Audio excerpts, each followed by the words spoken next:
The entire first-class cabin fell silent when Sophie Miller, the lead flight attendant, with a smile cold as steel, leaned in and spoke in a sweet, needle-sharp voice. "Sir, you are sitting in the wrong seat." Ethan Caldwell froze, his usually calm eyes tightening for a brief second, as if an invisible blade had just scraped across his dignity. He knew he was not mistaken. Seat 4A was his. The boarding pass still lay on the tray table, clearly printed with the words "Elite First" gleaming under the soft golden lights of the premium cabin. But that truth carried no weight against Sophie's tone, or rather against the way she looked at him, a stare long enough to judge, short enough to dismiss. Not the look reserved for first-class passengers, but the look reserved for someone who did not belong here. That jarring moment lasted only a few seconds, but for Ethan, it felt like a razor-thin cut running across the 20 years of his life. The unreasonable security checks, the suspicious stares driven by his skin color, the doors that had slammed shut simply because he did not resemble the image of success they were used to, and it was happening again. Right here, right now, on a flight where everyone believed he was just another passenger, not the owner of the entire company operating the plane they were sitting in. Ethan looked up at Sophie, steadying his voice. "I think you should double-check." But before he finished the sentence, a man's voice burst in from up front, thick with alcohol and arrogance. "That's my seat." Richard Halstead, a white businessman with a crooked tie and bloodshot eyes, was glaring at Ethan as if he were an obstacle that needed to be removed. Silence spread through the cabin like a heavy fog. Passengers shifted in their seats, pretended to open their bags or glance at paperwork, yet every pair of eyes drifted toward the same point, the black man in a black hoodie sitting in 4A, where they believed he did not deserve to be. Sophie flicked her eyes toward Richard, and her expression changed instantly. The coldness melted into a warm, overly sweet smile. "Mr. Halstead, we will resolve this immediately. Please wait just a moment." Then she turned back to Ethan, her voice hardening like the metal plates in her shoes. "Sir, may I see your boarding pass again?" This was the third time. She had checked twice before boarding, yet she still asked, still doubted, still refused to believe him.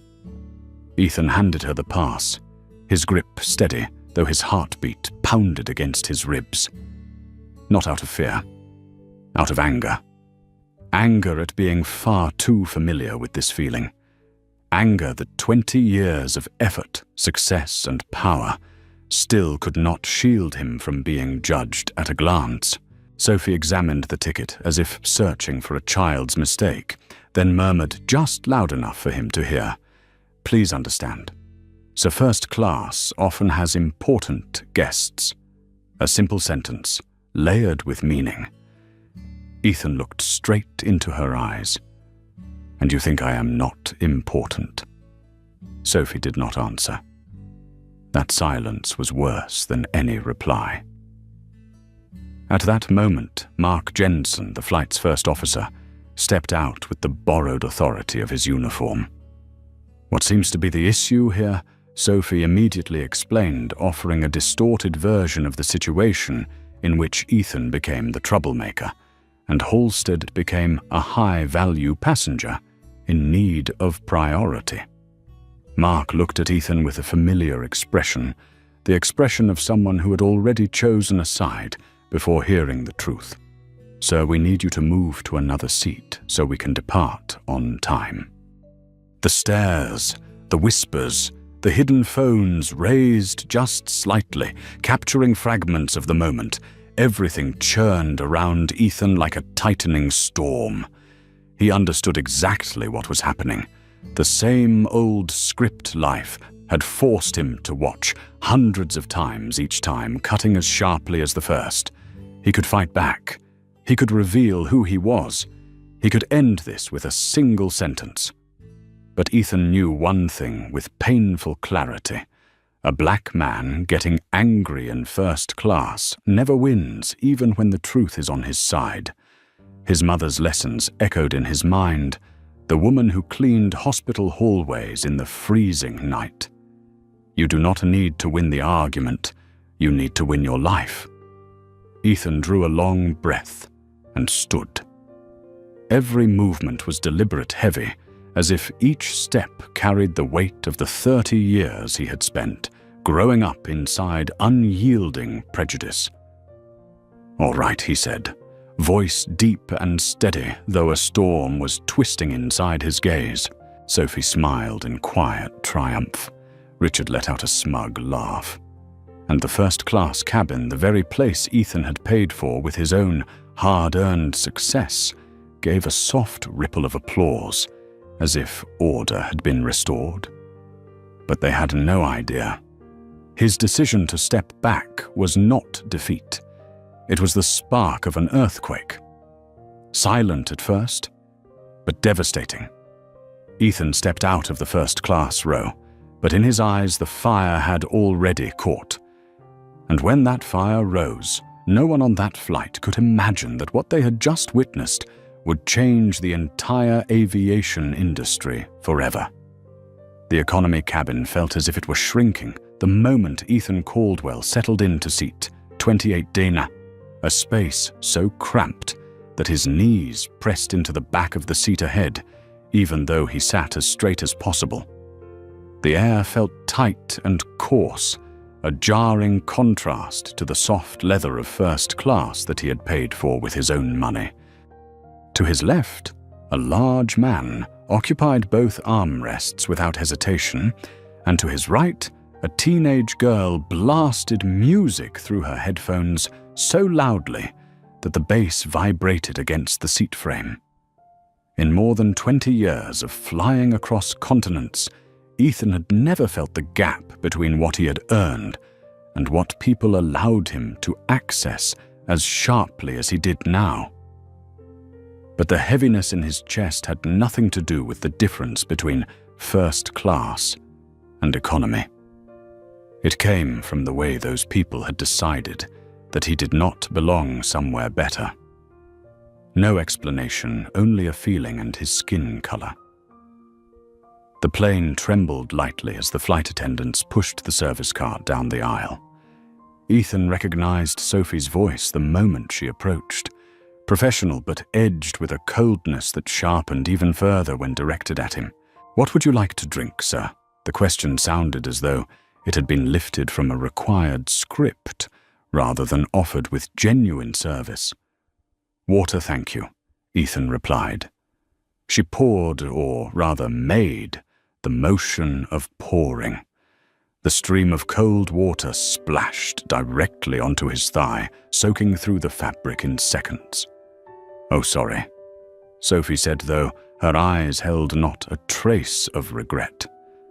She tossed him a single napkin and moved on without looking back. Behind her, the other flight attendant, Linda, leaned in and whispered, "Thinks he is someone special, huh?" Sophie answered without bothering to lower her voice. "No idea how he snuck into first class. Hoodie and sneakers, and he thinks he belongs in 4A. A few passengers heard it. Some stared at Ethan. Others chose silence. Silence, as always in his life, was the sharpest blade. Ethan dabbed at his pants, feeling the cold seep into the fabric, but even colder was the familiar sensation rising inside him, the feeling of being diminished in the eyes of others, regardless of capability, achievement, or dignity. Memories flickered through his mind like an old film. The 12-year-old boy followed around a store by staff who assumed he would steal something, the first-year college student accused of plagiarism because his essay was too good for the expectations they had of him, the young entrepreneur dismissed at an investment board meeting because they assumed he was only the assistant to his own company. Those invisible scars never truly disappeared. They simply lay quiet until moments like this tore them open again, reminding him how stubborn the world could be. But he was no longer that boy, nor that struggling student. He was the head of Horizon Global Holdings, the new owner of Pacific Skies Airlines. And that power he was about to use. Ethan opened his tablet and connected to the internal system through his encrypted account. With just a few taps, personnel files appeared. He scanned each line with eyes sharp as blades. Sophie Miller, 15 years of experience. 5 complaints involving discriminatory behavior in the past year, all ignored by management. Linda Brooks, fewer direct violations, but consistently present insensitive incidents. Mark Jensen, first officer twice, involved in calling security to forcibly remove passengers who had not broken any rules. Both passengers were people of color. Each piece of information pressed deeper into Ethan's resolve. This was not individual misconduct. It was a system old, distorted, and dangerous. His phone buzzed in his pocket. A message from Andre. Legal team assembled, awaiting instructions. Ethan typed back, "Activate Delta Protocol. Gather all race-related complaints from the past 5 years. Meet me at the arrival gate. Do not notify Pacific Skies leadership." Everything had begun. Ahead of him, the cabin seemed to slow. Every gesture, every word, every glance carried the weight of evidence. A flight attendant handed a blanket to a white passenger in row 27, but refused to give one to a black woman in row 29, claiming they had run out. A Middle Eastern family with accented English was ignored 3 times when they asked for assistance. An elderly Asian man struggled to open his tray table, yet no one helped. There are things that people will say you are too sensitive to notice. But if you have lived inside bias long enough, you see the finest threads. And Ethan saw them all. He documented everything, thoroughly, precisely, without missing a detail. As Ethan leaned down to jot another note, Mark Jensen stood in the aisle, his gaze sliding over him.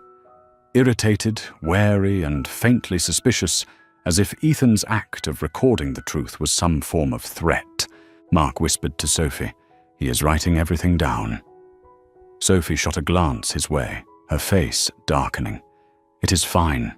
People like him just want a few free mileage points. Ignore him." Ethan heard every word, recorded every word.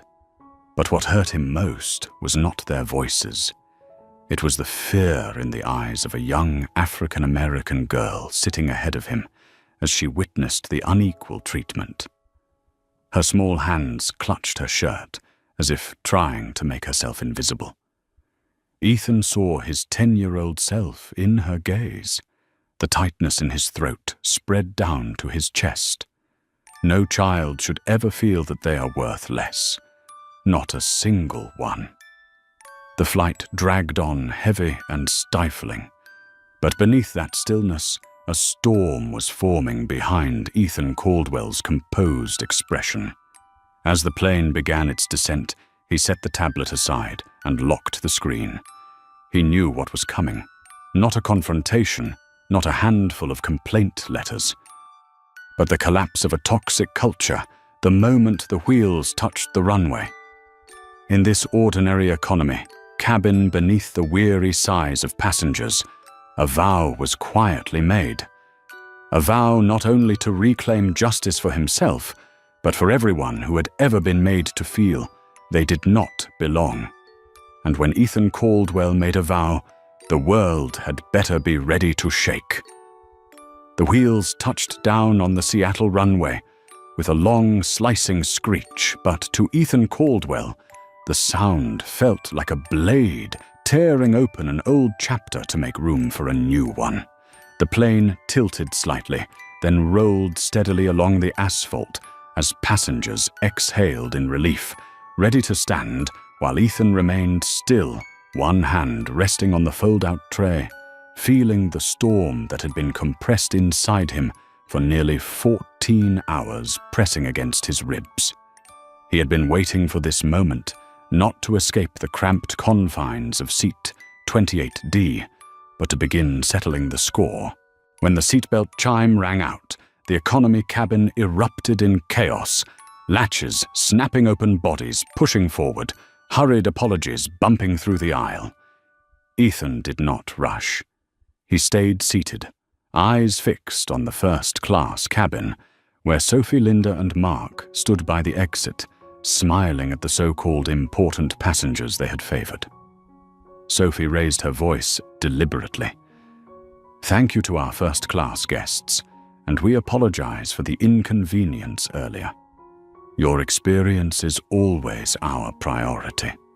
The apology was not for the person who had been wronged, but for the man who had benefited from their bias." Ethan saw it clearly, but said nothing. His anger did not flare in shouts. It manifested in absolute stillness, the kind that made people tremble when they finally realized they had chosen the wrong person to mistreat. The rows ahead finally began to move.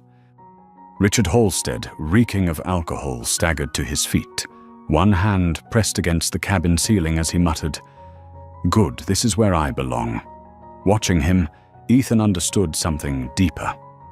Men like Richard did not simply believe they deserved privilege. They were conditioned by the system to expect it. And Sophie was the one who kept that privilege alive. When the crowd thinned, Ethan rose. He was the last to step out. Not intentionally, but because he wanted the crew to witness the full contrast when he finally emerged after they had already restored their preferred version of order. Then the moment arrived. Ethan walked past row 28 past row 4 and approached the aircraft door. Sophie caught sight of him.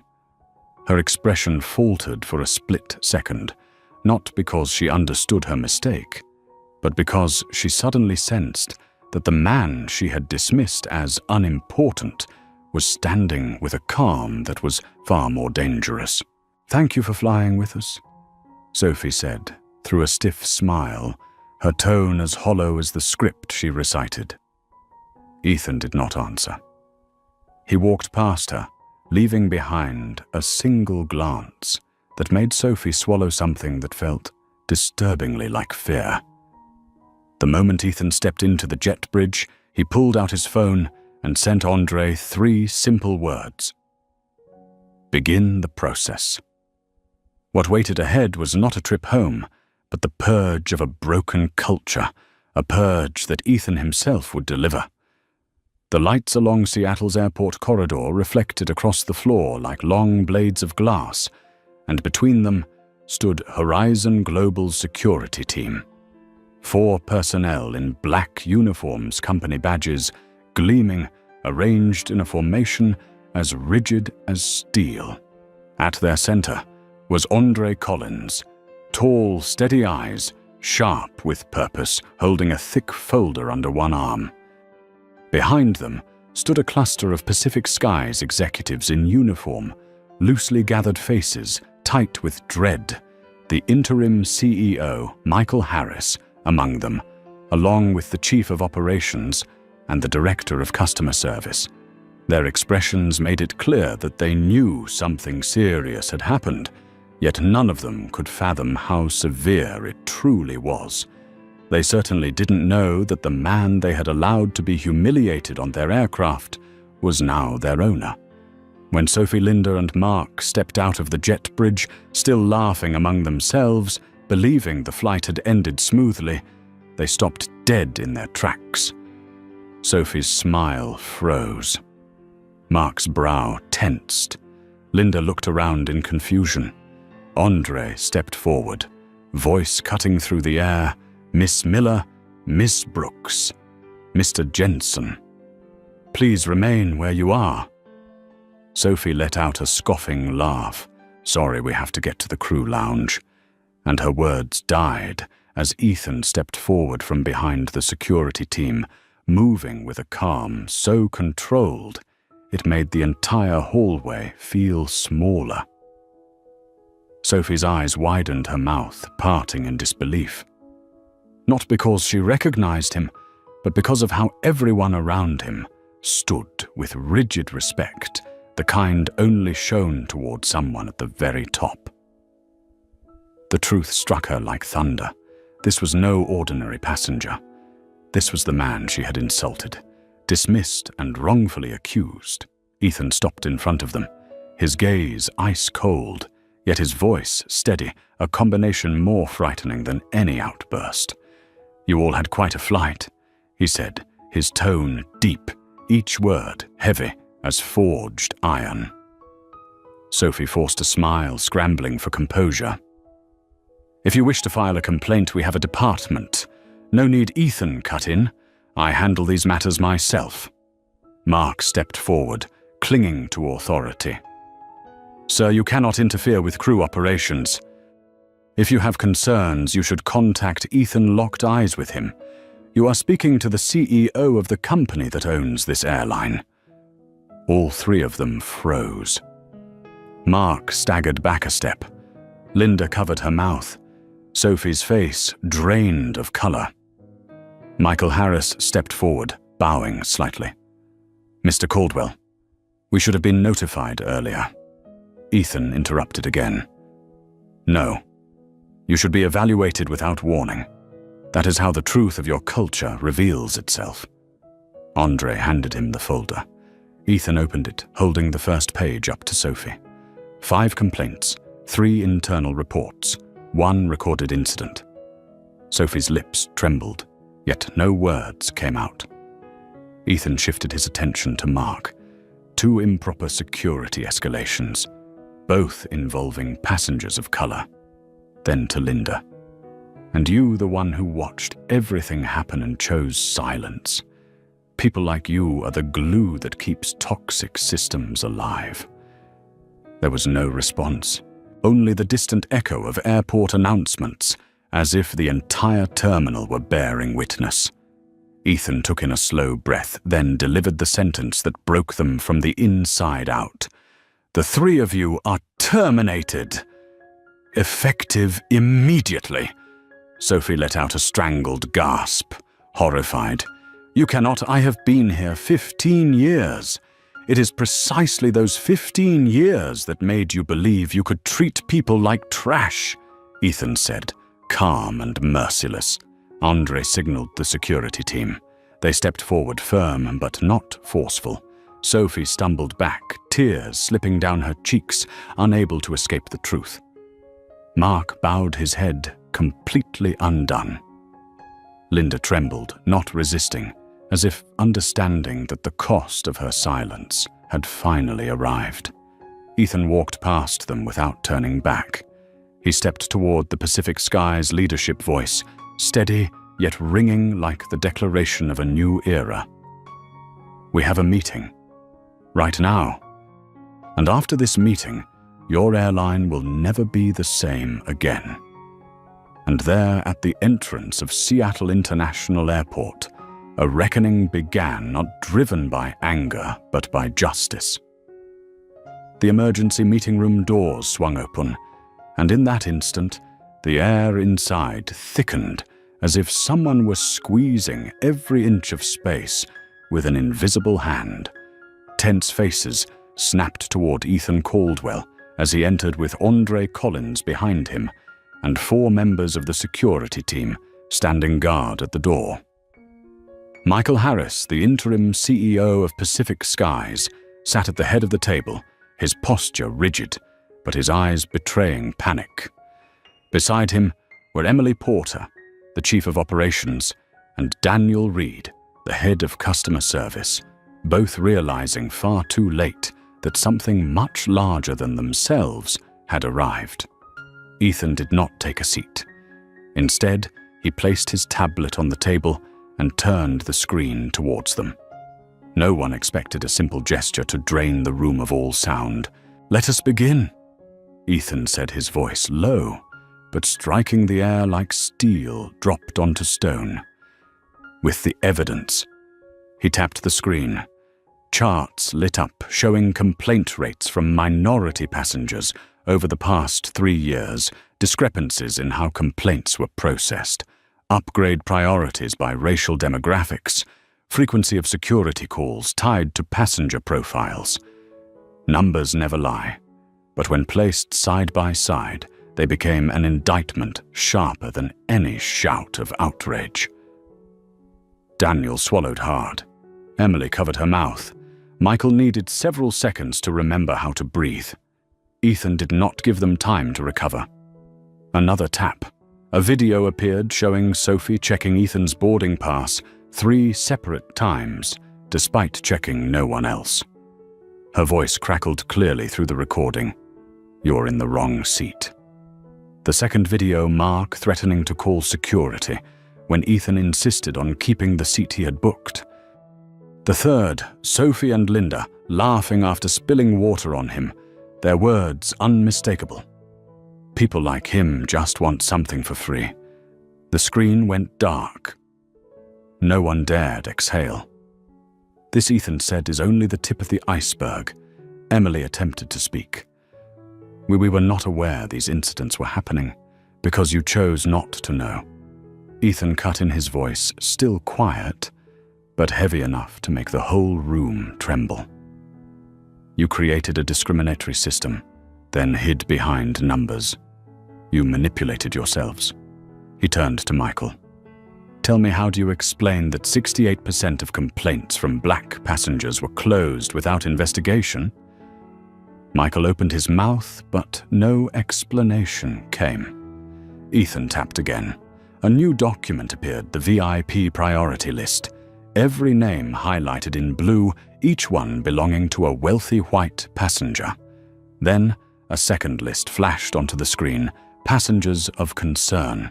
Many names, many red marks, most of them people of color. Daniel's face lost all color. I only signed off on procedure. I did not know they used these lists like the way they used them," Ethan interrupted, "is the way you allowed them to be used. Silence is complicity." No one argued. No one had the strength. Ethan took back the tablet and set it on the table, as if laying down their collective fate. "Today," he said, "we are not discussing an incident. We are addressing a culture of toxicity that you have cultivated for years." Michael trembled. Emily lowered her head. Daniel clasped his hand so tightly his knuckles turned white. Ethan finally sat in the chair at the head of the table.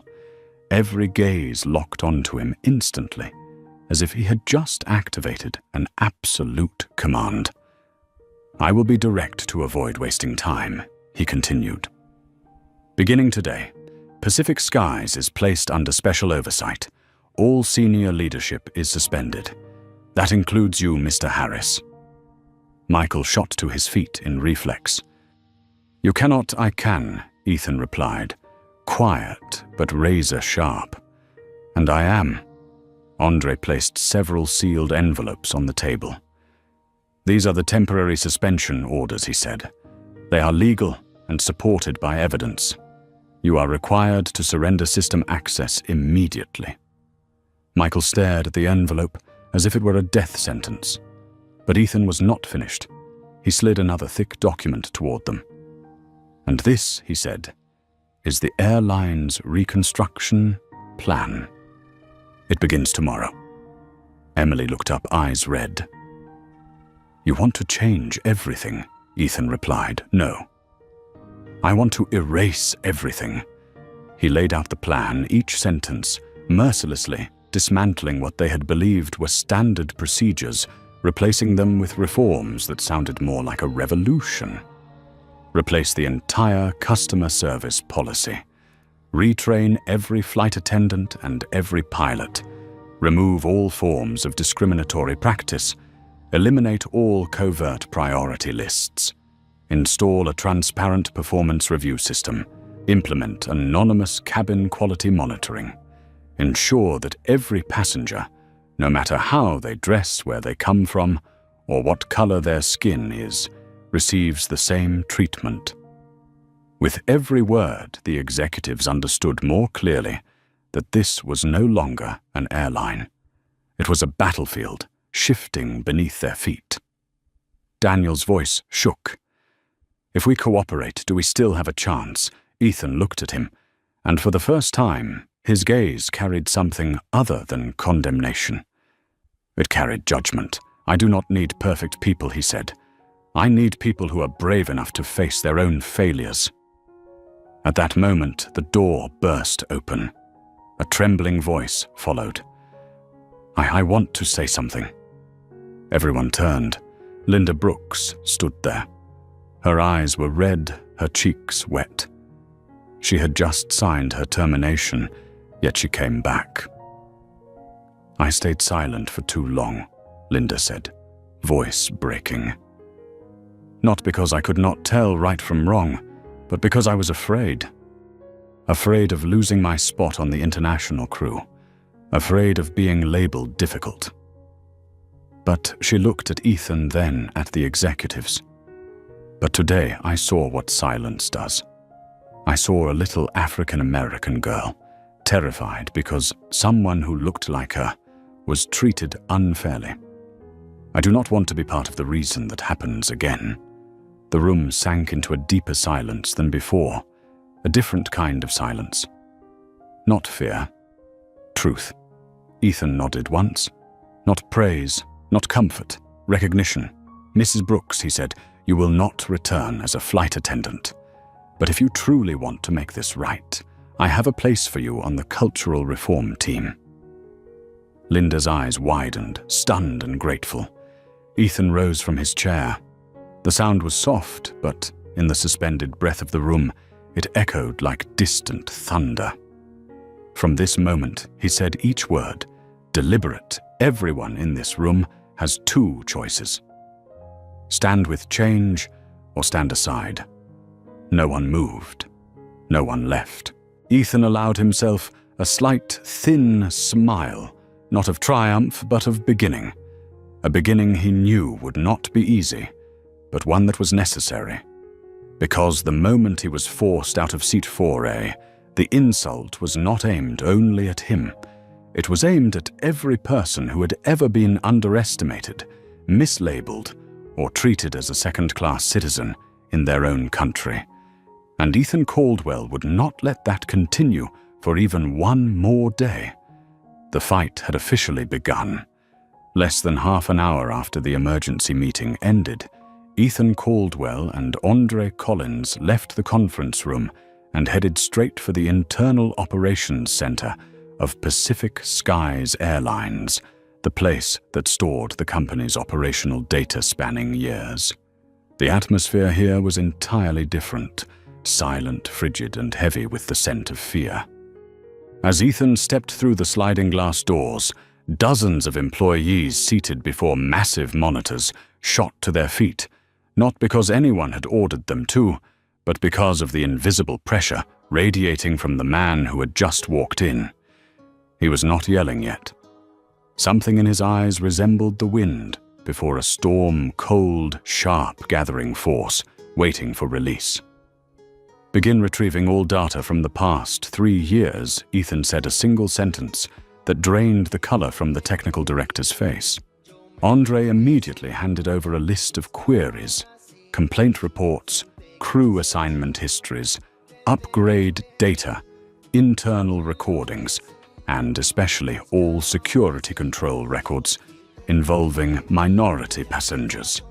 Fingers began flying across keyboards. Lines of data rushed forth like a river that had been dammed for too long and was now forcing its way free, and with it came the slow unveiling of every dirty secret this airline had buried. A massive screen lit up. In its blue glow, the truth spread out like a cracked map. The first chart appeared upgrade rates by racial group. The blue bar representing white passengers shot upward like a mountain, while the orange, gray, and purple bars representing passengers of color sat low to the ground. Ethan crossed his arms. Enlarge the data from international routes. The chart zoomed in, and the picture grew even uglier. On the longest and most expensive routes, Tokyo, London, Dubai, the disparity was not just present, it was striking. The priciest flights were where preferential treatment became most blatant. A nervous employee finally spoke. "Sir, we only followed customer service rankings. They prioritize passengers who spend the most." Ethan turned his head, and his stare was sharp enough to pierce. "And why are passengers of color with the same spending level not prioritized?" Silence. No one had an answer.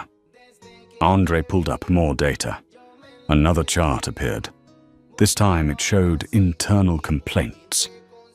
But it was not the volume that froze the room. It was the bright red text stamped across nearly every case, "Closed, no investigation." Ethan inhaled slowly as the list scrolled. Next to each passenger's name were brief notes. "Denied service. Moved without reason. Spoken to rudely, security called unnecessarily." Yet most files ended with the same line, "No significant violation found." Andre clenched his jaw. They did not even bother opening the files. Ethan placed a hand on the table, knuckles taut. Magnify the section involving Sophie Miller's crew. The data expanded, and what appeared stole the breath from everyone in the room. 15 complaints in 18 months, 7 from black passengers, 4 from Asian passengers, the rest from Latino passengers. A pattern too precise to call coincidence. But what came next was the blade driven straight into the heart of this system. A file labeled VIP Priority Cabin, Crew Internal. When it opened, the room practically froze solid.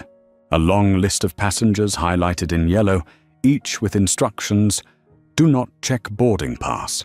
Maximize priority. Eligible for upgrade if space is available." Every one of them was white. Ethan said nothing, but his silence swallowed even the hum of the computers. The next file came up. Passengers to monitor. A red list, a longer one. A list made up almost entirely of minority passengers. Notes beside their names read, "Recheck boarding pass. Do not upgrade, even if seats remain. Do not prioritize services." A young employee, unable to hide his outrage, blurted out, This is a serious legal violation." Ethan nodded slowly. "Correct. And this airline has violated the law for years." He stood and approached the giant screen. His reflection merged with the glowing red numbers like a shadow, representing everyone this system had ever harmed. "Proceed with the crew and pilot rosters," Ethan said. The results were worse. Sophie, Mark, and Linda had repeatedly requested to work together, especially on flights with a high percentage of white passengers. They had excellent ratings from management, yet customer ratings sat well below average, consistently ignored. Not only that several internal cabin recordings came up, Mark speaking disparagingly about black passengers, Sophie laughing about swapping an elderly Chinese woman's seat, Linda silent in every recording she appeared in, as if silence were her only shield. Ethan returned to his seat. "Send every file to the legal team. Prepare a full disclosure report." And he looked at Andre, and this time his gaze carried not temporary anger, but the resolve of someone ready to tear down an entire system and rebuild it from the ground up. "We are launching a company-wide internal investigation. No exemptions. No loopholes." The room fell still. Not ordinary silence, but the kind that settles before a tsunami hits. Ethan leaned forward, voice low, yet edged like a blade. "Pacific Skies does not have a few bad employees. It has a poisoned culture." He enunciated each word. "And I will purge it." The people in the room looked at him, and for the first time they truly understood. This was not about handling a simple incident. This was the beginning of the largest overhaul the airline industry had ever seen. And the man leading it was the one who had been humiliated before hundreds of passengers just hours earlier. Ethan stood and adjusted his jacket. "We have a second meeting," he said. "One no one at Pacific Skies ever imagined would happen?" Andre asked quietly, and the objective Sir Ethan answered without hesitation. "To rebuild this airline from ashes." And as he stepped out of the operations center, everyone could feel one thing with absolute certainty: the ashes had already begun to fall. And from those ashes, something entirely new was about to rise. Seattle's afternoon cast a silvery gray across the glass towers, and inside the largest conference room of Pacific Skies Airlines, the air was so tight it felt as if a single heavy breath could shatter it. This was the meeting Ethan Caldwell had warned them about, the meeting no one in the Pacific Skies leadership had ever prepared themselves to face. Along the length of the table sat department heads, senior managers, route supervisors, cabin chiefs, all present, most wearing expressions twisted with worry, defensiveness, and anger bottled just beneath the surface. They had heard that Ethan suspended the interim CEO. They had heard about the crew members being terminated on the spot. They had heard that a storm of reform was closing in. But they had no idea that every belief, habit, and ounce of power they held was about to be crushed. When Ethan walked in, the room collectively swallowed a breath. He did not need to knock or wait to be introduced. His presence alone silenced every whisper. Andre Collins followed behind him, holding a thick stack of documents marked in red, the color of truth. "Before we begin," Ethan said, voice low and resonant like a metal bell, "I want to remind everyone of one thing. What I'm about to show you is not my opinion. It is the truth recorded by your own system." One sentence, and the warmth vanished from the room. Ethan tapped the projector. Data filled the screen, each line striking the rotten foundation of the airline's culture like a hammer. 32% of passengers of color reported at least one negative experience on international routes. Upgrade rates for white passengers are 4 times higher than for other groups. Security calls for non-compliance have increased 200% in 2 years, and 80% of those incidents involved minority passengers. The murmurs that rose this time were not surprise, but shame and fear. Ethan continued without mercy. "I have evidence showing that certain crews prioritize passengers from an internal VIP list, and there is a second list that all of you know exists, but never mention the list of passengers to monitor."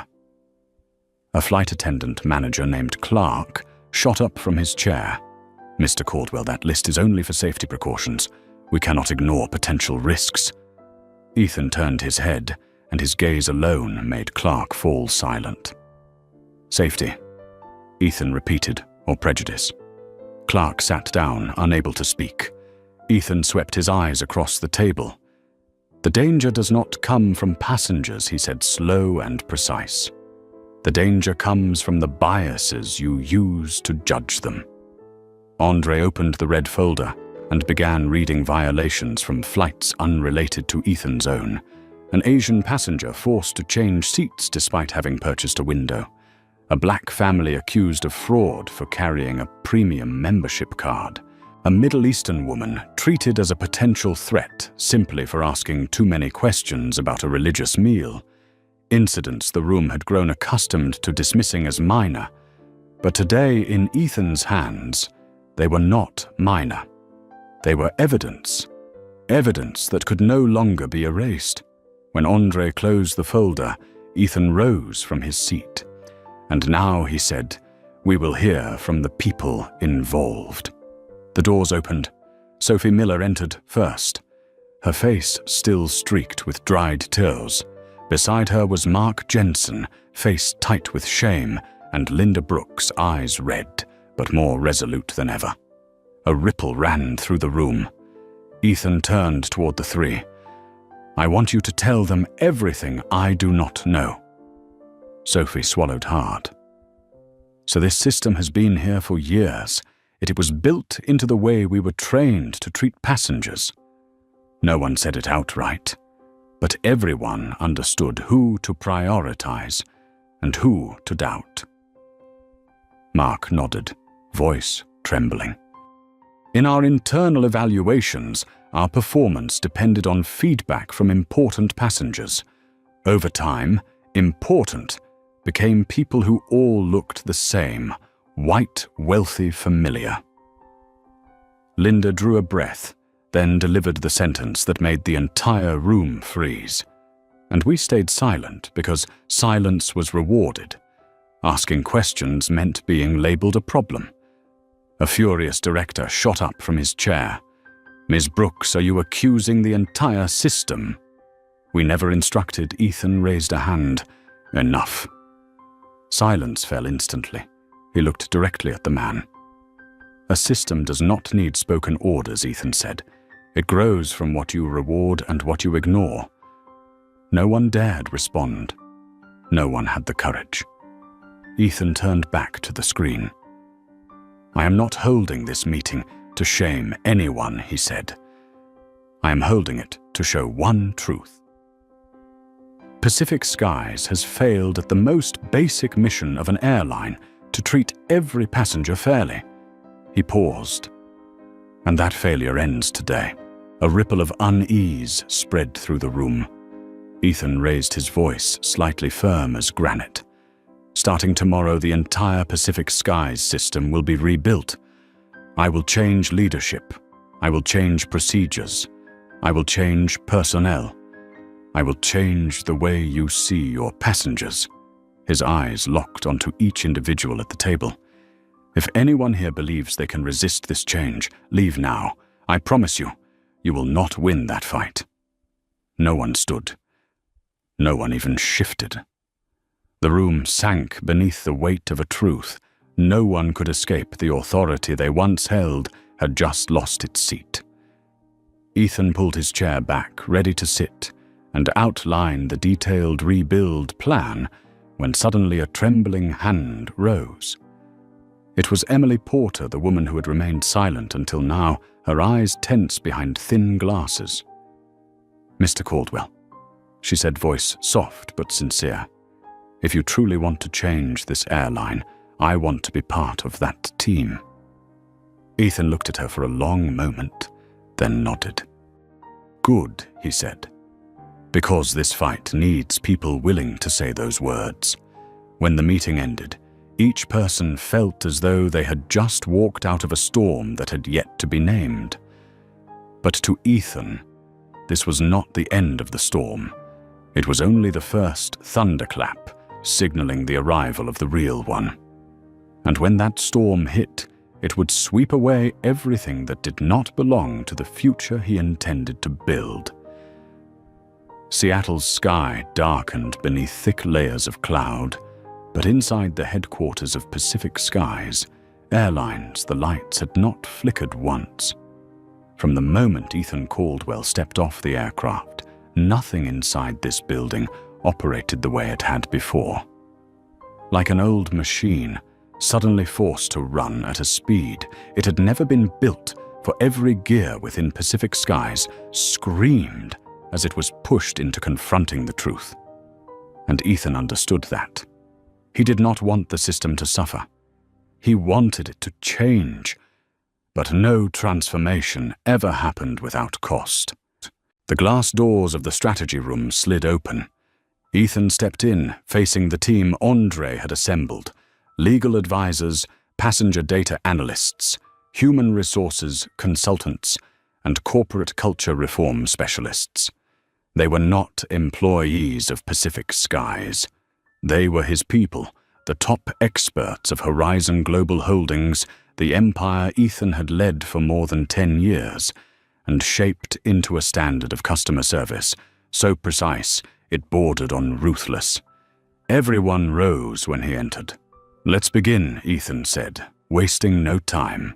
Andre projected onto the wall a massive schematic, stretching nearly the entire length of the room. It was not a staffing map. It was a map of the cultural disease embedded inside Pacific Skies. Every red square represented a weak point.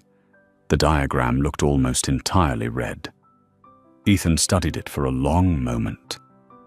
"How many people are involved in this system of bias?" he asked. Based on initial analysis, said Melinda, the corporate culture specialist, approximately 40% of frontline staff are directly or indirectly involved. 20% of mid-level leadership is considered responsible for sustaining the system. And nearly the entire complaints office has failed to conduct proper investigations. Ethan narrowed his eyes. So the problem is not a few individuals. It is the entire structure. Melinda nodded. And to change it, we must dismantle the old structure before replacing it with a new one. Andre looked to Ethan. "Where do we start?" Ethan exhaled slowly. "The front line. The people who face passengers directly." He paused. "We will replace the entire first class and business class service teams." A heavy silence spread across the room. No one objected. But everyone understood the magnitude of the decision. Replacing the entire premium cabin staff, the most experienced group, the supposed face of the airline, was equivalent to announcing a full-scale revolution. The HR expert spoke cautiously. "Mr. Caldwell, this will cause major backlash.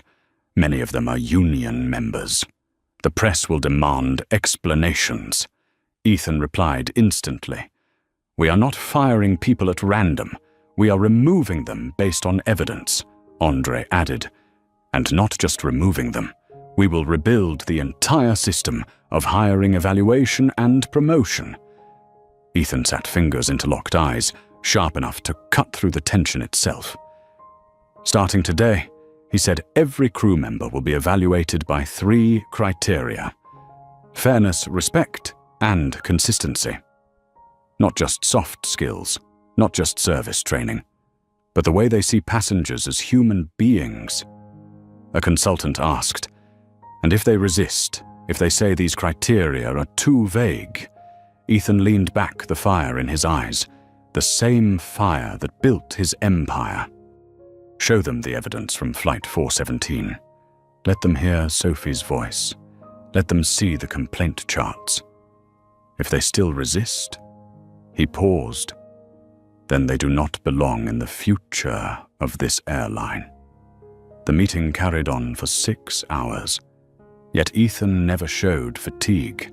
The more the tension grew, the sharper he became, as if every ounce of negativity in the airline had turned into fuel burning inside him.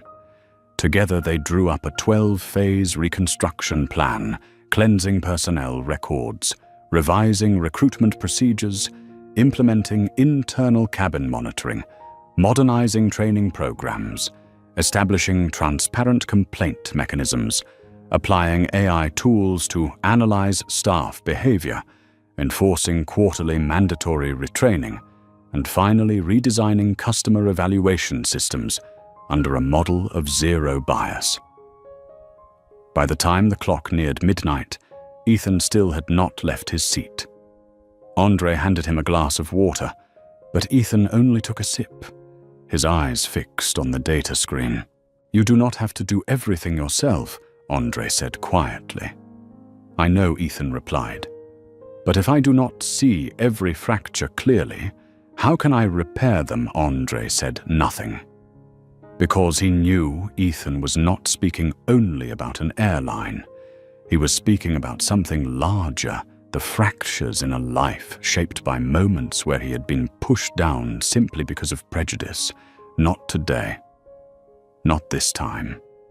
Not when he finally had the power to rewrite it. The meeting ended when the clock struck 2 in the morning. everyone stood exhausted, yet invigorated, as if they had stepped out of a storm, carrying the promise of renewal. When the room was nearly empty, leaving only Ethan and Andre finally asked the question he had held back all night. Why do you have to personally push this hard? You could let the executive team handle most of it.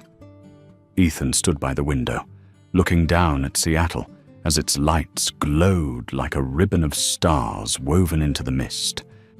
Because if I do not tear this out at the root, he said, the 10-year-old boy in a hoodie inside me will stay trapped in the economy cabin of his life forever. A wind brushed the window panes. Ethan stared at the city, then closed his eyes. And I will not allow that anymore. Andre nodded. He understood. This was not just purging an airline. It was a fight to change the way people saw those who were different from themselves. Tomorrow, Ethan said, the world will know that Pacific Skies is gone. He opened his eyes, and something entirely new is being born. The purge had only just begun. But everyone knew this much. The history of this airline and the industry itself would never be the same again. Dawn in Seattle had only just begun to shimmer, a thin silver-gray ribbon stretching across the glass buildings. But inside the headquarters of Pacific Skies Airlines, no one felt the softness of it. A wave of chaos, fear, and confusion was spreading from floor to floor, as if an entire system that had been asleep for years had been jolted awake by a blaring alarm. At exactly 6 o'clock in the morning, an email from Horizon Global Holdings was delivered to every employee. Only one line in the subject: complete structural reform, effective immediately. And below it, a signature cold yet heavy with authority: Ethan Caldwell. The moment the email was opened, hundreds of internal messages erupted. Questions, rumors, desperate objections, frantic speculation. But woven between them was the silence of those who knew the old era had ended. On the 15th floor, in a conference room already prepared, Ethan and Andre sat before a large screen displaying the full list of mid-level leaders. Nearly 40 people, all summoned to an emergency meeting. Some arrived early, others rushed in late with panic clinging to their faces, and a few tried to hold on to a veneer of calm, as if a perfectly ironed shirt could shield them. But the moment they saw Ethan waiting, none of them managed to keep the mask on. Ethan stood as soon as the room filled. "I know you heard what happened yesterday." He began, his voice not loud, but hard as steel. "But what you heard is only the surface." He motioned to Andre. The screen shifted now, playing a compiled video, not one filmed by Ethan, but airport security footage. Sophie being terminated. Mark having his badge removed. Linda trembling yet brave enough to speak the truth. And finally, Ethan confronting Michael Harris and declaring his suspension. The room turned to stone. Without anyone saying it, everyone understood a single truth. If a CEO could be stripped of authority in front of the entire airport, then no one in this room was safe. Ethan let the silence stretch. Then he spoke. "I did not bring you here to threaten you. I brought you here to choose." A trembling hand rose. "Martin Walsh, head of training."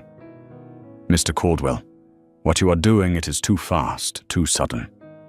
People cannot change overnight." Ethan looked at him as though witnessing the embodiment of the system's complacency. "Mr. Walsh," he said, "you just said something very true. People cannot change overnight, but systems can." He folded his arms. "All it takes is one person with enough resolve."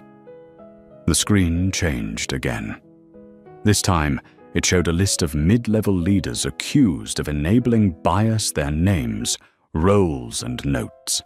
As the list scrolled, several in the room felt their stomachs drop when they saw their own names. "I am not firing all of you," Ethan said. "I am giving you a chance." He paused, scanning the room, but that chance comes with conditions. Andre placed envelopes on the table. Inside each was an invitation to a 6-week leadership retraining program, a model never before applied in the airline industry. Starting today, Ethan continued, every mid-level manager must complete this program. Those who pass will stay to help build the new company. Those who do not, he did not need to finish. Everyone understood. A route supervisor shot up. "This is forced compliance," Ethan replied immediately. "Correct, because your company's culture has forced minority passengers into feeling lesser for years." The room fell into stunned silence. Ethan turned toward the window, the rising light illuminating his face. Pacific Skies has lost the trust of the public. Change is the only thing that can save this airline. He faced them again. "And I do not need people who cling to the past." Andre distributed the next document, the list of frontline staff who would be retained. Not many. Very few. Mostly those with exceptional customer reviews and 0 complaints. But what shook the room was the final line. "The entire business class and first class service teams will be dissolved. Full replacement required." A cabin chief burst into tears. Another began to stand, perhaps to protest. But when he met Ethan's eyes, he sat back down. Not because he feared losing his job, but because he understood resisting would be useless. Ethan turned another page. And now, he said, the most important part. The new hiring process. He outlined the criteria in detail: psychological interviews, scenario, response tests, empathy assessments, anti-bias training, a system of anonymous evaluators, and mandatory quarterly performance renewals. "We are not hiring flight attendants who can only serve cocktails," Ethan said. "We are hiring people who can serve human beings." Several leaders exchanged glances, the truth finally reflecting in their eyes. For years, the airline had hired people to please the wealthiest passengers, not to serve everyone. Ethan stood again, and the air in the room tightened around his words. "No one is forced to remain at Pacific Skies," he said. "But if you stay, you will either change or be replaced." Half the room lowered their heads. The other half swallowed hard. But no one walked out, because in Ethan's eyes they saw something they could not fight: willpower. Not the anger of a man humiliated on a plane, but the determination of someone who had endured a lifetime of bias and finally had the power to stop it. The meeting stretched toward noon. When the doors opened, Pacific Skies leaders walked out as if leaving a courtroom. But beneath the weight, something had begun to shift, a truth none of them could deny. If they did not adapt, they would be swept away. Ethan remained in the empty room, hand resting on the table. Andre asked softly, "What do you think they will choose?"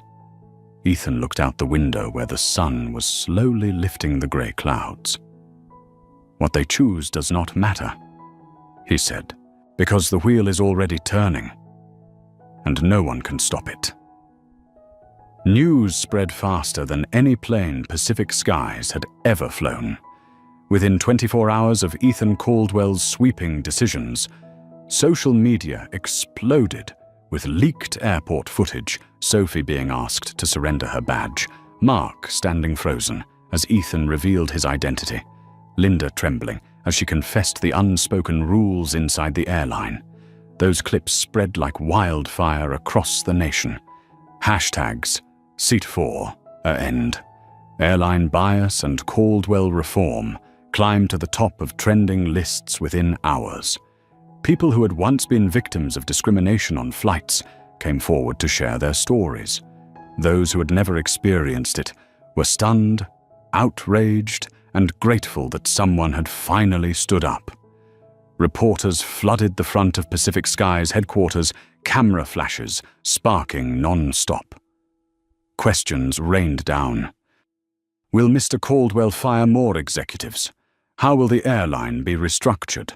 How many employees are involved in discriminatory practices? Ethan did not evade. He stepped forward, stood tall before the swarm of journalists, and spoke with a calm so steady that it silenced the entire crowd. What happened to me on Flight 417, Ethan said, was not rare. It was not an exception. It was the result of a system broken at its foundation.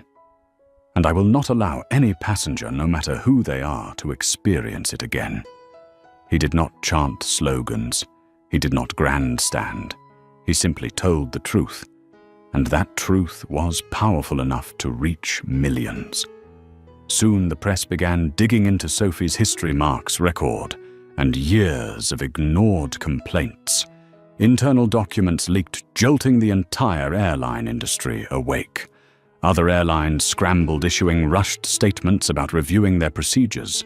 Civil rights organizations praised Ethan as the person who had sparked a long overdue battle against discrimination in service industries. Meanwhile, inside Pacific Skies, or more accurately, inside the ruins of what used to be its culture, Ethan and his advisory team worked without pause. Every hour, another piece of the old foundation was ripped out. A department head resigned. A route supervisor sent an email admitting past failures. A group of employees walked into HR asking to join the reform program. But alongside all that, a growing wave of resistance rose underground. Anonymous messages were sent to Horizon's office. Caldwell is destroying the effort of thousands. This is a witch hunt. The airline will collapse if he fires everyone. Ethan read every message, and he did not waver. Because the anger of those who feared losing privilege had never been stronger than the hope of those who were finally seeing justice. On the afternoon of the second day, Ethan met with the communications team. They presented two options: control the narrative or embrace complete transparency. Ethan chose the second without hesitation. "We do not hide," he said. "We do not sugarcoat. We tell the truth. Directly. Completely." The communications team stared at him, stunned and impressed. In a world where corporations avoided transparency at all costs, Ethan was walking straight into it, and that made him dangerous. When night fell, Ethan stood on the rooftop of the headquarters, the wind fierce, carrying the scent of rain and change. Andre joined him. "Public opinion is splitting," Andre said. "Half of them call you a hero. The other half call you a destroyer." Ethan did not look away from the Seattle skyline, the city lights trembling like the pulse of a living system. "If they need to call me something," he said slowly, "let them call me what they want." He closed his eyes for a moment, then opened them again, sharper than before. "I did not come here to be liked. I came here to change things." Beneath them, Pacific Skies was shaking. But within that shaking, something began to form, something like the foundation of a new structure. Something Ethan knew would carry the airline farther than it had ever flown. Because for the first time in its history, this airline was preparing to take off, not with bias, but with justice. On the third day after the incident aboard Flight 417, Pacific Skies was no longer an airline. It looked like a construction site being dismantled at full speed to prepare for rebuilding from the ground up. Every department was ordered to submit audit reports. Every meeting revolved around the word change. And every employee could feel that history was being rewritten beneath their feet. Ethan Caldwell was present in every major meeting. He had slept little yet every time he appeared. His posture remained straight, his eyes sharp, and his voice steady, as the thrust of an engine pushing an aircraft into the sky. That morning, he stepped into the strategy room, where Andre and the Reform team were waiting.